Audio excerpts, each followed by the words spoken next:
नमस्कार, एचएस बिहार देख रहे हैं आप। प्रणाम, उदित तारण है। मेरे साथ मनीष बरियार जी मौजूद हैं। इन्होंने एक नई पार्टी लॉन्च की है। पार्टी का नाम वॉक्स है। सर, कितने बिहारी समझेंगे वॉक्स को? समझेंगे। मेरा जो तर्क है कि बिहार के लोग बहुत समझदार हैं और नाम से ज़्यादा काम पे जाएंगे। हम समझते हैं वॉक्स जो नाम है बहुत सोच समझ के रखा हुआ नाम है, स्वर है।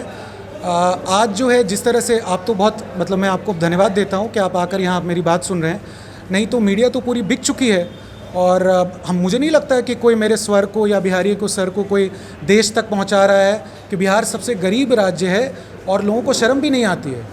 आप देखिए, किसी को शर्म नहीं आती है कि मैं समझता हूँ कि अगर आप देश को भी देखें तो हमारे देश ने भी हमारे साथ बहुत धोखा किया है। हम लोग पूरे देश के लिए हमेशा समर्पण रखें, लेकिन देश ने हमारे बारे में नहीं सोचा है कि हम लोग इतने गरीब क्यों हैं, क्यों इतने गरीब, इतने लोग भूखमरे क्यों हैं।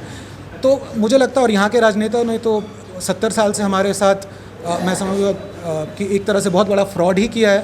तो वॉक्स जो है उसका मतलब स्वर है और मुझे लगता है मेरी पार्टी जो है, जिनके पास स्वर नहीं है उनको स्वर देने वाली पार्टी बनेगी। वॉक्स का मतलब स्वर है। स्वर है, आवाज़ जी। एक चीज़ कॉमन है हम दोनों के बीच, सेंट कैरेंस आपने जिक्र किया, मैं भी वहीं से पढ़ा हूँ और नर्सरी से मैंने भी +2 वहीं से किया। अगला सवाल जो है सर कि राजनीतिक पार्टी क्यों? आखिरकार आपका मैनिफेस्टो मैंने पढ़ा हुए बैठ के, जितने भी इसमें मुद्दे हैं वे सारे मुद्दे अन्य जितनी भी राजनीतिक पार्टियां हैं, लगभग 1500 रजिस्टर्ड पार्टियां हैं बिहार में। हाँ। तो नया पार्टी क्यों? कोई पार्टी दूसरा आपने क्यों नहीं चुना? जब वही मुद्दे देखिए, मुद्दे थोड़े अलग हैं। मुझे लगता है कि अगर आप देखें, मुद्दे डालना किसी के मैनिफेस्टो में और उस मुद्दे पे रहना, ये दो अलग अलग चीज़ें हैं। अगर आप अब देखिए, मैं एकदम बेबाक बात कर रहा हूँ। मांझी जी हैं, मांझी जी ने भी सारी चीज़ों और जिस जाति से आते हैं उसके लिए मुझे बहुत रिस्पेक्ट है। बट मांझी जी क्यों हैं आज नेता क्यों बने हुए हैं? क्योंकि सिर्फ बिहार में एक पर्टिकुलर जाति उनके वो नेता हैं, 1-2 जगह से जीतते हैं, पता नहीं अपने 3% जो मुसहर वोट है। हाँ, और उनके लिए है। तो और मुझे एकदम पक्का पता है कि वो मुसहर को वैसे ही रखेंगे। मेरे हिसाब से अगर कोई दलित बोलता है, अगर कोई किसी को पिछड़ा बोलता है, अगड़ा बोलता है, मुसहर बोलता है, तो एक तरह से उसकी बेइज्जती है, उसको आगे नहीं बढ़ाने की बहुत बड़ी साजिश है।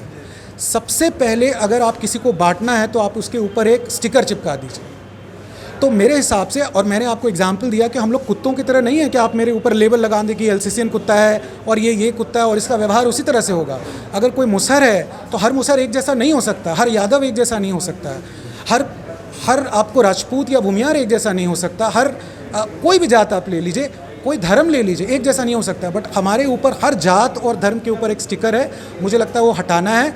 अगर कोई भी नेता अगर अपनी जाति को लेकर के आगे बढ़ता है तो मुझे लगता है कि आज के ज़माने में उसको नेता कहने का अधिकार नहीं है। जी। वॉक्स रजिस्ट्रेशन मिल गया इस इलेक्शन कमीशन? नहीं, अभी रजिस्ट्रेशन नहीं बना है और क्योंकि इसमें काफ़ी वक्त लगता है, 3 से 4 महीने लगता है, इसीलिए विरोध के स्वरूप मैं बांकीपुर से निर्दलीय प्रत्याशी के रूप में खड़ा हो रहा हूँ।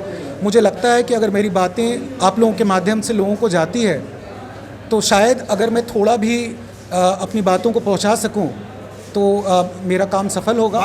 बांकीपुर लगभग सदियों से 2-3 दशक से कह सकते हैं आप, कायस्थों का रिजर्व सीट है। हाँ। कायस्थी वहाँ से बनते हैं। मौजूदा विधायक नितिन नवीन हैं, राजद से भी जो लड़ते हैं वो कायस्थी होते हैं। कैसे फाइट कर पाएंगे?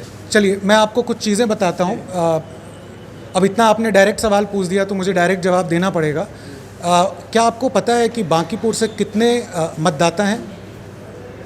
चलिए, लगभग मैं बता दूं, 5.5 लाख मतदाता हैं बांकीपुर में। नितिन नवीन जी को पिछले साल 80,000 मत मिला था। अगर आप 5.5 लाख मतदाता का आप कैलकुलेट करेंगे मत प्रतिशत, तो करीब 13 से 14% के बीच में होता है। पिछली बार कांग्रेस, आरजेडी और जदयू मिल के लड़ाई लड़ी थी, 40,000 उनको वोट मिला था, जो 10% भी नहीं है, 7 से 8% है। क्या आपको लगता है कि हमारे लोकतंत्र की हालत कितनी ख़राब हो गई है कि बांकीपुर के लोग बाहर भी नहीं निकलते हैं?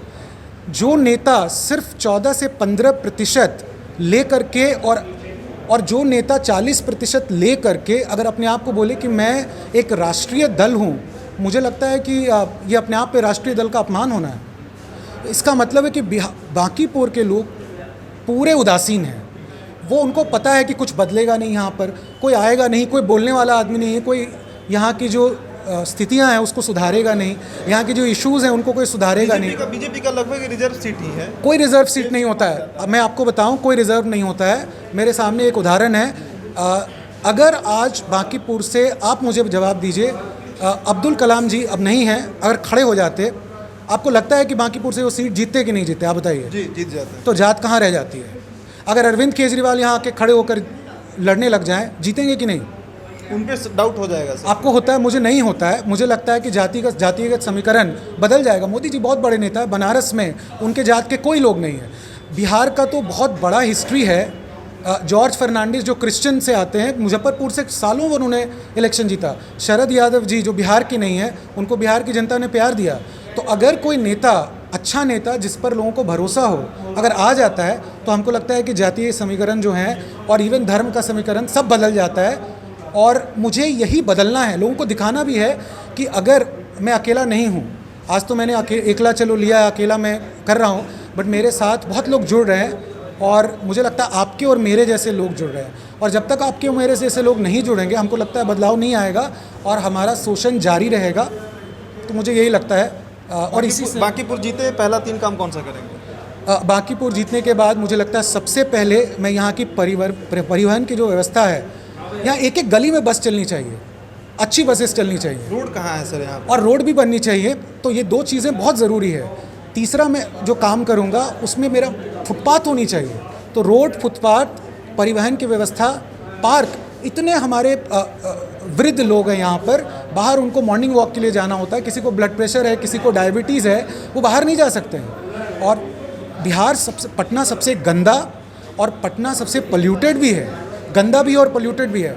शर्म की बात है हमारे लिए। पटना डूबा भी था पिछले साल। वो तो हर साल डूबता है, हर साल डूबता है, लेकिन कोई कुछ करने को नहीं है। तो मुझे लगता है ये, इसके अलावा मैं शिक्षक हूँ तो शिक्षा के क्षेत्र में मैं ज़रूर करूँगा।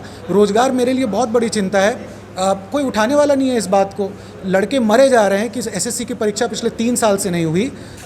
हर दिन उनका आंदोलन चल रहा है। कौन बोल रहा है? कोई नहीं बोल रहा है। सोशल मीडिया पे ये सारी चीज़ें आ रही हैं। कौन हमारा नेता जो है इस बात को लेकर उठ रहा है? 1-2 लोग ज़रूर बोल रहे हैं और उसका मैं इनफैक्ट आदर भी करता हूँ और स्वागत करता हूँ। यहाँ के इश्यूज़ को सब दबा के रखे हुए हैं और हमको लगता है कि आप सोशल मीडिया, न्यू मीडिया, आप ज़्यादा पावरफुल हैं, आप ज़्यादातर लोगों के पास पहुँच रहे हैं और आप शायद बिके हुए नहीं हैं। मुझे यही इसी बात की खुशी है और शायद आप हैं यहाँ। जी, लोकतांत्रिक देश है, कोई भी चुनाव लड़ सकता है, पार्टी रजिस्टर्ड नहीं है, पर इस बार ये निर्दलीय बांकीपुर से अपना किस्मत आजमाने जा रहे हैं। बने रहिएगा एचएस बिहार के साथ। चैनल को सब्सक्राइब कर लीजिएगा। वीडियो अगर आप फेसबुक पर देख रहे हैं तो हमारे पेज को लाइक और फॉलो करें। धन्यवाद।